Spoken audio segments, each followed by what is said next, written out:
So your bio mentions combining traditional sculpting techniques with contemporary concepts. Do you have an example of a specific piece that you feel like blends these two things together? Yeah, so I would say most of my work has contemporary concepts throughout. So I'm frequently working with the concepts of having physical boundaries or being a vulnerable human being. And I think while that has been done lots of times before, it is like a universal human experience, and we deal with that even today. And then in terms of pieces that I've made that have a kind of traditional feel in terms of medium, I used to be a ceramicist. So a lot of my work had to deal with clay in some way, and clay is super traditional. A lot of my work now is a little bit more of a contemporary vibe because I'm using yarn as sculpture material, but yarn, I would say, is still really deeply rooted in kind of a craft movement and has a long history of just being fiber as use as craft. So it's a little bit of both. You could categorize it either way.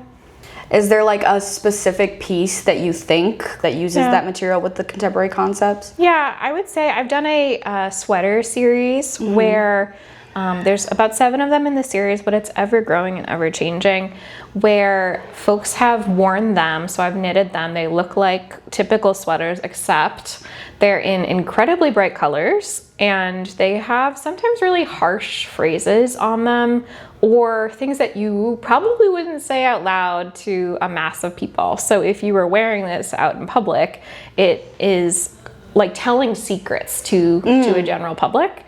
I have a sweater that says, "Some days I don't even think of you," which is rude, I would say. But I have others that say things like, "I like the way you brush your teeth," which is weirdly vulnerable. So yeah, I would say that whole series gets into that a little bit deeper. I love that. I love combining, like, I love like the kind of theme that you have in a lot of your work where it's like very interpersonal and like it's an exploration of relationships and connections that you've had. And I think combining that with fibers and materials are really interesting. And I love that series as well. Thanks. How do you manage the balance between your personal practice and then your role as not just a teacher, but also the student employment director? So being somebody, I'm the student employment coordinator. Technically, that is my full-time position. I do that 40 hours a week, which is most of my life, if you really were to look at it on paper. And then being a professor is time on top of that. So I spend about 9 hours a week actually in class, but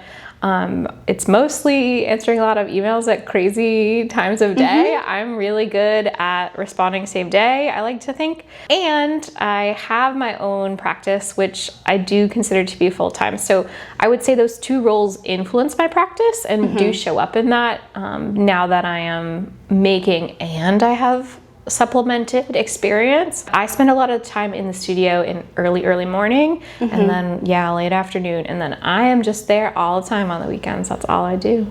How do you think the two roles, like your art role and then your like administrative sort of coordinator role, how do those two things influence each other? Yeah, so I would say the student employment coordinator in particular has influenced my practice in a surprising way. I care deeply about careers in general. It's something I've always been interested in. My mom is in that field. So it's something I also grew up around. And I think just because of that, I was sort of raised in this like weirdly professional household. Yeah, which is gorgeous in its own way. And there were a lot of skills that I gained without realizing it from just being in that space. But having a job now where I'm thinking about positions of employment all the time and those things being creative positions of employment comes into my work because I'm thinking about art and thinking about work about art. So it intersects a lot. And then being somebody who's a maker, kind of from the opposite end, I understand and see the value of artistic practice in the world and recognize that it should be something where artists are fairly compensated for their work. So I also believe kind of the other end of it happens too, where I'm thinking about, wow, I spend a lot of time making a sweater. That's many, many hundreds of hours that go into sweaters all the time for me. And, you know, people don't pay for that in the same way that they pay for fast fashion and objects that are made quickly. So it's this kind of like sad thing where that happens, and then it sort of spurs the like, oh yeah, I really need to make new creative jobs for our student populace. So it shows up kind of both ways. It's very nice, I guess, comforting to have someone who understands that sort of struggle with artistic careers that aren't just making art and selling the art, because that can be tedious and expensive and just not feasible for a lot of people. No, it's not feasible for everybody, and art is in more careers than people realize. So it's this strange intersection of like, we undervalue art as a society, but actually we really value it. We just don't call that art all the time. Yeah, it's creative work regardless. Yeah. Lots of everything here is being set up for creative work, especially if you read my new article, go read it. You once described your life as radically decadent and interdisciplinary. Yes. As someone who has seen a fair amount of your work, I know that your portfolio definitely represents this ideal quite a lot. It's very, very multimedia. Is there a certain medium that you find yourself going back to again and again, like one that you think just works with you? Yeah, I always thought it was ceramics. And that was a really big transition from, okay, I am a ceramicist and that's my identity and who I am, to realizing, wow, this isn't the entirety of who I am, when I was in college. So that then transitioned to being a fiber thing. And I pretty much exclusively work with yarn in all of my pieces in some way at this point. Ceramics crops up, wood crops up, metal crops up, but I fall back to fiber all the time. What do you think are the benefits of exploring a bunch of different mediums rather than perfecting just one? Yeah, I am really lucky. So I got to go to a school where I did get to sample everything. I took drawing, I took painting. I obviously did ceramics, I did glass blowing. I didn't actually technically take any courses in fiber. Wow. I technically didn't take a purely sculpture course, but that's how I qualify myself now. People put things in boxes. It's just what we do. We love to categorize, but life and art making and art practice is more interdisciplinary than that, and having skills in a broad range just makes you a better candidate for a lot of creative employment once you leave school. So because I hone in on one medium over and over again, that's not a bad thing, but having lots of skills in lots of different places definitely helps me to ascertain not only like things for my own practice, but being able to connect with a lot of different studios and a lot of different jobs. So when you went into art school, you went in thinking, I am a ceramicist. And that's it. This is what I'm gonna do. Yep. What was the moment that made you go, what was like the biggest crisis that you had about that notion? Like when were you proven the most wrong? Yeah, so I went to Alfred University, which is in upstate New York. It's the middle of nowhere. It has 2,000 students and the town has about 1,000 people. Wow. So yes, the town more than doubles, it triples when students are actually there.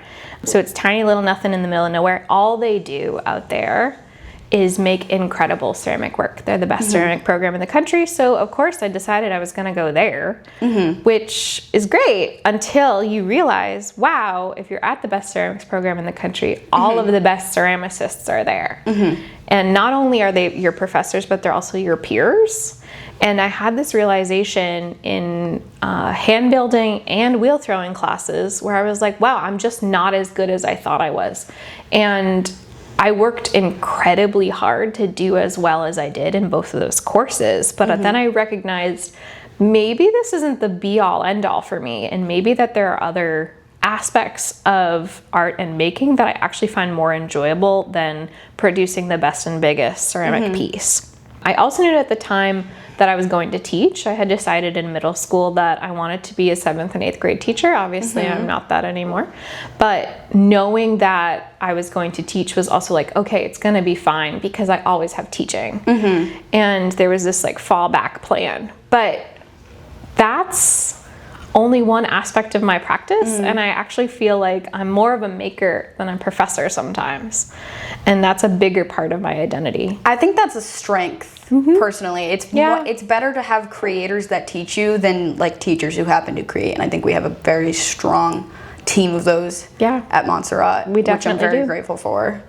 I also think it's such a brave thing to kind of separate yourself from the one thing that you know that you're good at and go to explore things that you know that you're not going to be as good at. I think that that's a struggle that a lot of artists have to go through, but it's very inspiring, I guess, is what I would say. I'm really glad. So how do you see the on-campus jobs at Montserrat helping students develop their professional skills for the creative economy after they graduate? Wow, so many ways. Okay. So there are a lot of different aspects of student employment that are really influential after one leaves college.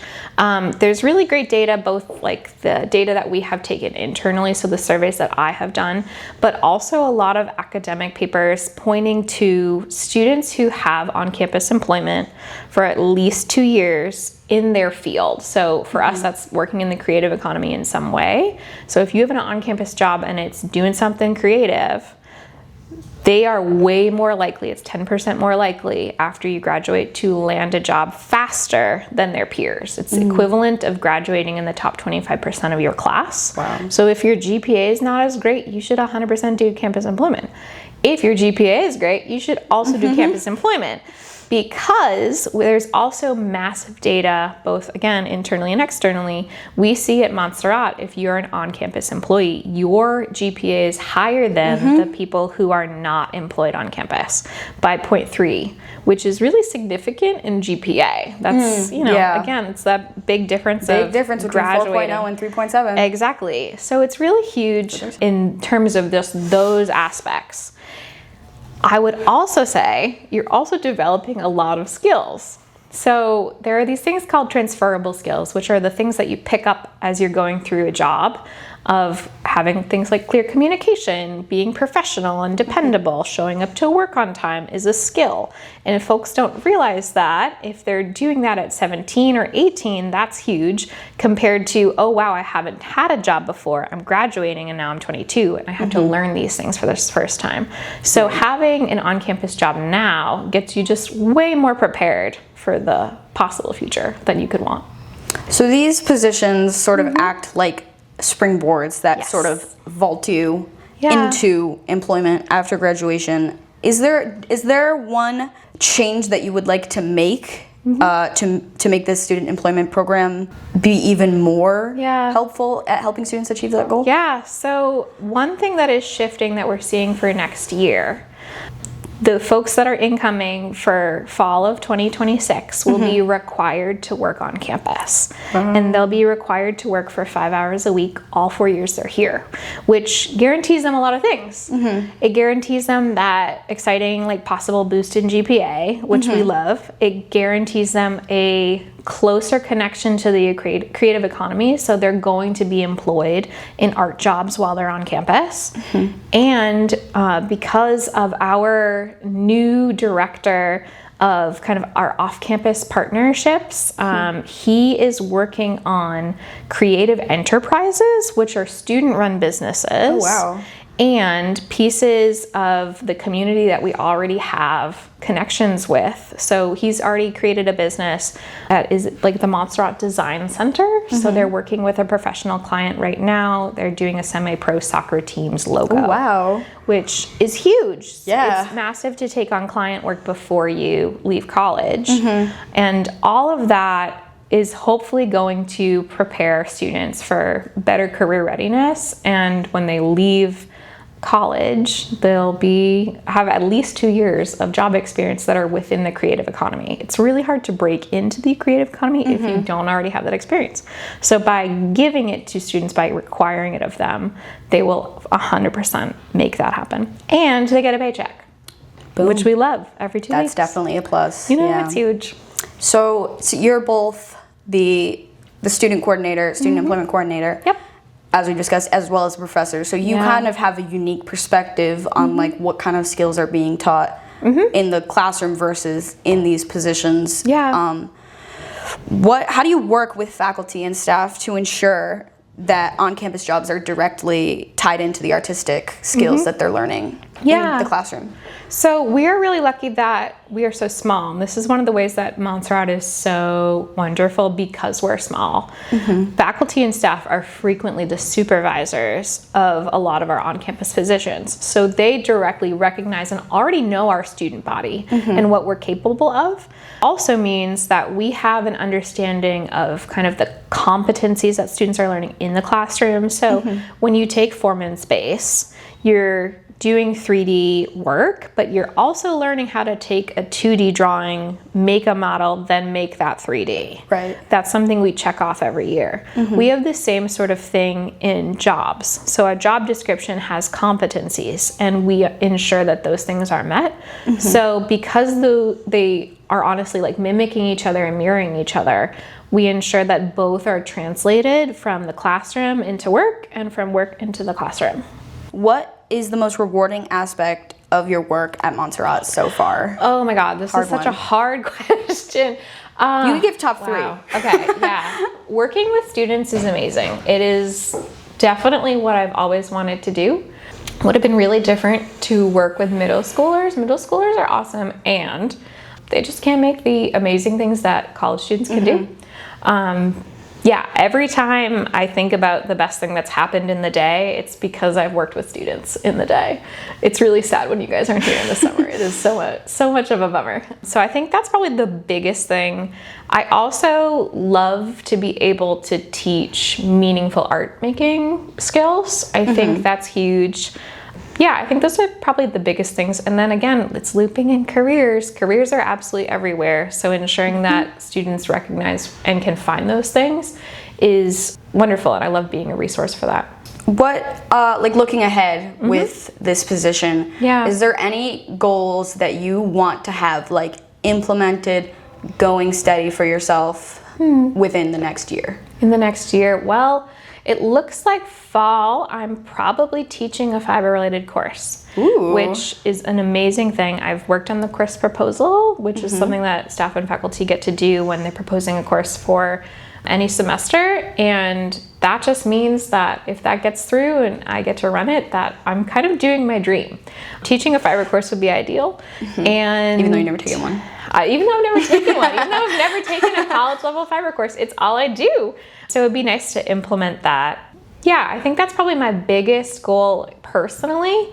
Other than that, I'm really building on-campus employment right now. So for fall of 2026, I'm building all of those first-year positions that we talked about, of ensuring that they're doing things that are creative, but also intro to employment. And how do you be an employee for the first time ever? Because frequently students come in without having job experience. So I get to be the person who is developing, along with the team, is developing those positions and trainings to get people on board. I know that's definitely already been a major improvement from last year. A lot of my peers are way more satisfied with how everything is run this year as opposed to even just last semester. So good. Whatever you're doing is working, and thank you for your time. That's all the questions that I have for you today. Thank you for sitting down with me. Yeah, absolutely. It was great talking to you.